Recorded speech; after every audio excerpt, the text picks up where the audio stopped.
UX portfolio with no work experience. A lot of user experience professionals who are active in our industry today have faced the question how to build a UX portfolio if I have never worked in UX when starting their career. Let's be honest, it's a bit unfair. Portfolio is a mandatory field in almost every job application form, regardless of the level you're applying to. But wait.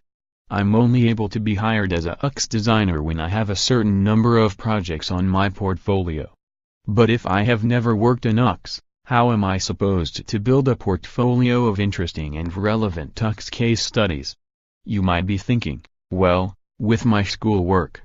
The reality is, not everyone goes through 4 or 5 years of design school before trying to find a job. As much as education systems sound great in theory, the reality is way less linear than that. People come to UX from many different places. They are developers, engineers, project managers, game designers, writers, art directors, strategists, and after some research, and a lot of thinking, they come to the conclusion UX is where they want to focus their careers moving forward. To add to that, not everyone has access to higher education, and not every country has the same education system as the US. In Brazil, for example, bachelor's and master's focused on interaction design or HCI were almost non-existent a few years ago. But yeah, not impossible. Let's break down a few possible paths to get you unstuck from this beautiful, painful paradox.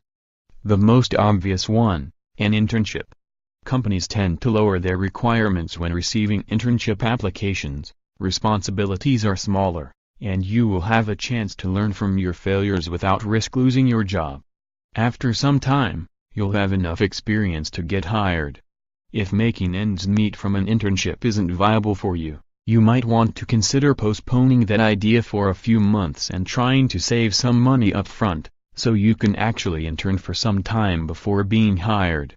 If you have been working in a design-related position before moving to UX, you might be able to skip the internship and jump to an associate UX designer position. Be honest with the interviewer and let them know you are transitioning from another role. While you might not have developed specific UX skills just yet, you certainly have the professional experience and soft skills that make you prepared for that level. Bonus, here's a pretty comprehensive list of companies, agencies, and consultancies that hire UX designers. Check out their websites to find internship opportunities and open positions. When we hear volunteering, our mind immediately goes to task forces to help people in need. Well, in UX there are quite a lot of people in need as well. A lot of startups, nonprofits and organizations have great ideas they want to implement but don't have the budget to hire a UX professional. Honestly, some of them might not even know what UX means. Reach out to these organizations, explain how you believe you can help them, and ask if you can publish the project in your portfolio once it's done. The best way to identify these proactive volunteering opportunities is to reach out to your network and see if they know organizations that could use some UX love. If you have no idea on where to start, you can try asking this group of beautiful human beings on LinkedIn. UX classes and boot camps can give you a pretty comprehensive view of the design process and the tools you can use to deliver great experiences for your users. Look for practical courses that will not only explain what those methods are, but will let you practice in real projects throughout the duration of the class. Boot camps, more specifically, are often shorter and more focused on tackling one project from start to end, which is a great option if you're interested in building a portfolio. Below a few links in case you have no idea where to start. Disclaimer: we have not affiliated with any of the companies and schools above, we cannot guarantee the quality of their classes, and we don't receive anything from linking to their websites.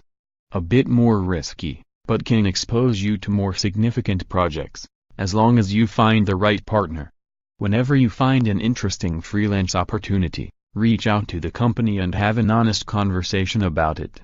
Explain you have limited experience in UX and that you are trying to build your portfolio, thus you will charge lower than average rates for the work. Make sure the company is aware of the risks, and keep in mind you might have to work harder to compensate for your lack of experience. It might be that you'll need 1 or 2 extra rounds of design revisions to make sure you and your client land on the best solution both for the users and for the business. Transparency is key here. Another option is to come up with your own briefs. 2 options here. First, to come up with a fictitious company, product or service. An app that helps pregnant women to measure the baby's body temperature using the camera. A website that aggregates LGBT-friendly hostels by city. An interactive mirror that reads you the news every morning. Use your creativity and common sense, and come up with a brief to design against. Second, to redesign an existing product. Your favorite app, or a famous website, a service people use every day. Do user research to understand what the problems are, and then find ways to improve the experience. Be careful here, make sure your proposed solution makes the user's life easier, but also makes sense from a business perspective. A design concept that is too far from reality might hurt more than help when it comes to finding a job in UX. User experience designers are known for being very reasonable, rational professionals. Regardless of the direction you pick, try to go as holistic as you can with your design process. Show all the steps you are taking towards a solution, and make sure to document that thoroughly for your portfolio. There's not a lot of science here other than my empiric experience when interviewing and hiring people at various levels. This article was originally published on uxdesign.cc.